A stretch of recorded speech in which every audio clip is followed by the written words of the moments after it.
दोस्तों आपने reality TV show big boss के बारे में तो सुना ही होगा, जहां बहुत सारे जाने माने सेलिब्रिटीज कंटेस्टेंट बनके एक घर में एक साथ रहते हैं। शो के दौरान इन कंटेस्टेंट्स की हर मूवमेंट पर अलग अलग सीसीटीवी कैमरास और माइक्रोफोन्स की मदद से 24/7 नजर रखी जाती है।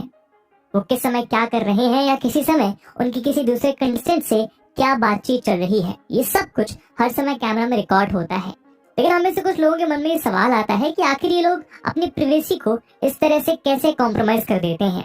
लेकिन इस शो या उसके कंटेस्टेंट्स को जज करने से पहले जरा रुकिए, क्योंकि शायद आज हम सब भी ऐसे ही एक बिग बॉस के घर में रह रहे हैं। यहाँ तक कि हमारी गवर्नमेंट एजेंसीज और क्रिटिकल इंफ्रास्ट्रक्चर पर भी शायद किसी बिग बॉस की 24 घंटे नजर है। तो कौन है ये बिग बॉस और वो क्या कारण है जिनकी वजह से हमारी गवर्नमेंट चाह कर भी उनकी नजरों से बच नहीं पा रही है। दोस्तों जिस घर की हम बात कर रहे हैं उसका नाम है ऑपरेटिंग सिस्टम और वो बिग बॉस है यूनाइटेड स्टेट्स ऑफ अमेरिका।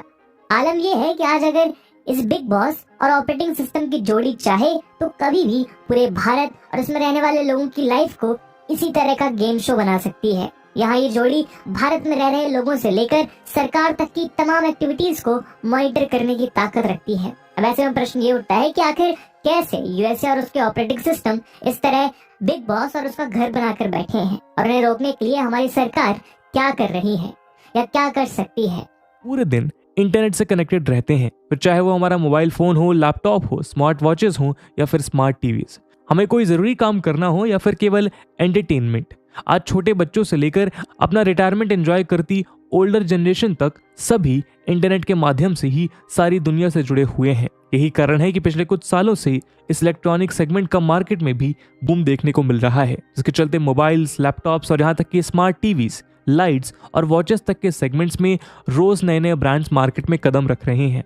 आज हम और आप भी लेटेस्ट से लेटेस्ट महंगे से महंगे गैजेट्स खरीदने की होड़ में लगे हुए हैं। लेकिन क्या आपने कभी इस बात पर गौर किया कि ये गैजेट्स कौन से ऑपरेटिंग सिस्टम पर वर्क करते हैं?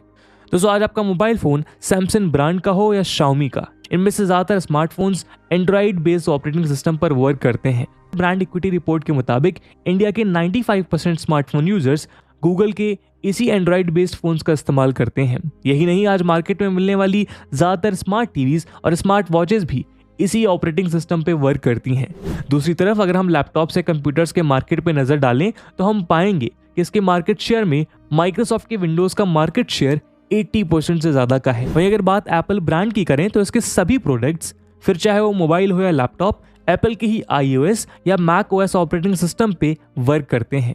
अगर हम इंटरनेट सर्च की बात करें तो आज रेस्टोरेंट से लेकर हॉस्पिटल्स और इन्वेस्टमेंट एडवाइसेस से लेकर फ्यूचर गोल्स तक इंटरनेट के माध्यम से ही ढूंढे जाते हैं, जिसके लिए हम आमतौर पर गूगल के क्रोम या iOS के सफारी जैसे वेब ब्राउजर्स का इस्तेमाल करते हैं। यहाँ तक कि आपके मोबाइल फोन के लोकेशन ट्रैकिंग सिस्टम्स और मैप की वजह से किसी भी यूजर को 24/7 ट्रैक किया जा सकता है। साथ ही जीपे और एप्पल पे जैसे पॉपुलर एप्स आपके फाइनेंसेस पर भी पकड़ बनाए बैठे हैं। वहीं दूसरी ओर लगभग सभी गवर्नमेंट ऑफिसेस, स्कूल्स, बैंक्स और यहाँ तक कि कंट्री के क्रिटिकल इंफ्रास्ट्रक्चर में भी इन्हीं में से कोई ऑपरेटिंग सिस्टम यूज किया जाता है। यहाँ तक कि नेशनल इंफॉर्मेटिक्स सिस्टम या NIC द्वारा अप्रूव्ड माइक्रोसॉफ्ट विंडोज लगभग सभी गवर्नमेंट ऑर्गेनाइजेशंस द्वारा यूज किया जाता है। यही नहीं, चाहे क्लाउड बेस्ड सर्विसेज हो या फिर इंफ्रास्ट्रक्चर का जियो टैगिंग, इंडियन गवर्नमेंट के बहुत से इनिशिएटिव्स इन्हीं बिग टेक कंपनीज के माध्यम से ही आगे बढ़ पा रहे हैं। लेकिन क्या आपने कभी इस बात पर गौर किया है कि आज जिन ऑपरेटिंग सिस्टम की मदद से पूरा इंडिया ऑपरेट कर रहा है, उन्हें ओन करने वाले बिग टेक कंपनीज का ओरिजिन कहां से है? जी हाँ दोस्तों, आपने ठीक समझा, ये सभी कंपनीज यूएसए बेस्ड हैं। दोस्तों ये बात समय समय पर सामने आती रही है कि किस तरह यूएसए गवर्नमेंट इन बिग टेक्स पे दबाव बनाकर या इन्हें फायदा दिखाकर क्रूशल डेटा माइनिंग करती रही है। इस बारे में 2013 में द गार्जियन और द वॉशिंगटन पोस्ट ने यूएस इंटेलिजेंस एजेंसीज के प्रिज्म प्रोग्राम का कच्चा चिट्ठा दुनिया के सामने खोल के रख दिया था, जिसमें उन्होंने बताया कि कैसे USA Microsoft, Yahoo, Google, Facebook और एप्पल जैसी कंपनीज के बैकडोर से यूजर्स का प्राइवेट डेटा एक्वायर करती हैं। लेकिन आपको शायद आश्चर्य होगा कि जब इस प्रिज्म प्रोजेक्ट के बारे में दुनिया को पता चला तो अपनी सफाई में United states director of national intelligence James Clapper ने कहा कि डेटा माइनिंग यूएस सिटीजन्स पे नहीं की जा रही थी, बल्कि इसका प्रयोग आउटसाइडर्स के डेटा को एक्सेस करने के लिए हो रहा था। ऐसे में यूएसए के farmer CIA agent Edward Snowden का वो खुलासा भी याद आता है जिसमें उन्होंने कहा था कि यूएस इंटेलिजेंस एजेंसीज द्वारा मोस्ट स्क्रूटनाइज्ड नेशन है। अब आप ही बताइए, इन बिग टेक्स की मदद से यूएसए बन गया ना बिग बॉस, जो बैठे बैठे हम सब की प्रिवेसी को कॉम्प्रोमाइज करने की ताकत रखता है। भले ही आज यूएसए ये दावा करता हो कि इस तरह का कोई प्रोजेक्ट नहीं चलाया जा रहा है, या ये टेक जायंट्स इस बात का भरोसा दिलाएं कि वो पूरी तरह इम्पार्शियल हैं और उनके लिए उनके यूजर की प्रिवेसी सर्वोपरि है, लेकिन इस बात को झुटलाया नहीं जा सकता कि इस तरह के कॉम्प्रोमाइज की पॉसिबिलिटी हमेशा बनी रहेगी। और ये बात हमने रिसेंटली रशिया यूक्रेन वॉर में भी देखी कि कैसे इन बिग टेक कंपनीज में डिपेंडेंस की वजह से यूएसए एक देश की जियोपॉलिटिक्स तक को कंट्रोल कर सकता है। यही नहीं, अगर हम लेटेस्ट अवेलेबल रिपोर्ट्स को उठाकर देखें तो हम पाएंगे कि साइबर अटैक्स के मामले में इंडिया ग्लोबली लगातार टॉप 5 देशों में बना हुआ है। ऐसे में इंडिया को इस दिशा में सेल्फ सफिशिएंट बनने की तरफ कदम उठाने की जरूरत है, और खास तौर पर जब स्मार्ट सिटीज और डिजिटल इंडिया का मोटो लिए हमारा देश 5G टेक्नोलॉजी की ओर आगे बढ़ रहा है। दोस्तों, इंडिया की इसी वल्नरेबिलिटी और ज़रूरत को ध्यान में रखते हुए minister of electronics and information technology Rajeev Chandrasekhar ने हाल ही में ये बयान दिया कि खास तौर से मोबाइल में यूज़ होने वाले एंड्रॉइड और iOS को रिप्लेस करने के लिए इंडिया खुद के ऑपरेटिंग सिस्टम को डेवलप करने की दिशा में तेजी से काम कर रहा है, और इस काम के लिए नई पॉलिसी बनाने के साथ साथ इंडियन स्टार्टअप्स को भी इस दिशा में काम करने के लिए प्रोत्साहित किया जा रहा है।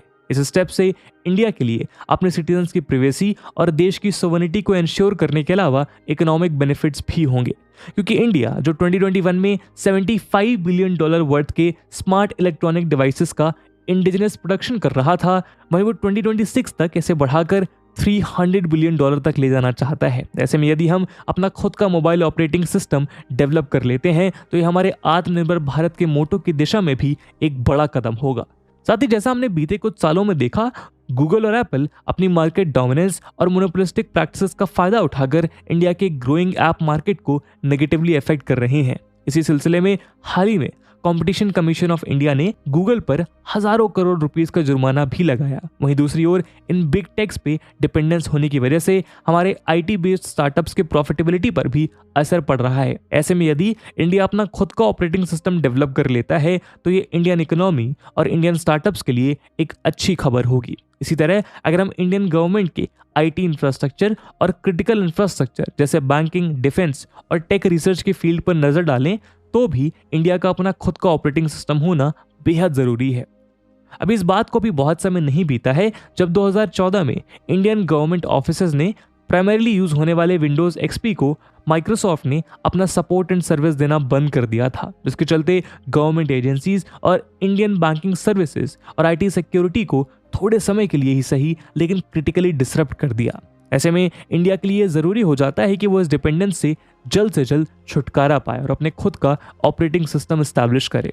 हालांकि इस दिशा में इंडिया की तरफ से पहले भी प्रयास किए जा चुके हैं। जब 2015 में गवर्नमेंट एजेंसी सीडैक या centre for development of advance computing ने बॉस या भारत ऑपरेटिंग सिस्टम सॉल्यूशंस नाम के ऑपरेटिंग सिस्टम को डेवलप किया था, जिसे माइक्रोसॉफ्ट की विंडोज को रिप्लेस करने के उद्देश्य से डेवलप किया गया था। इसके बाद department of electronic and IT ने सभी गवर्नमेंट एजेंसीज और स्टेट गवर्नमेंट से बॉस ऑपरेटिंग सिस्टम को ही यूज करने के लिए अर्ज किया था, लेकिन अभी इंडिया में इसकी यूनिवर्सल एक्सेप्टेंस में भी कुछ अड़चनें देखने को मिल रही हैं।